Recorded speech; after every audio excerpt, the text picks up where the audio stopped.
A joint team of police and civil administration seized 11 kilograms of illicit cannabis from a residence in Sanjaypalli area under Sabroom subdivision on Friday afternoon.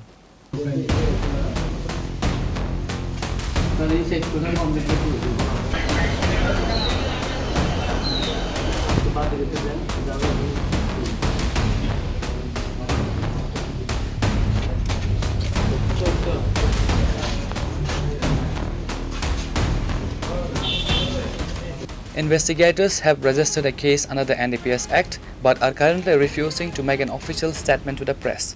This unusual administrative silence has fueled intense speculation across Sabroom regarding whether the top tier traffickers are involved or if a wider statewide distribution syndicate is currently being tracked.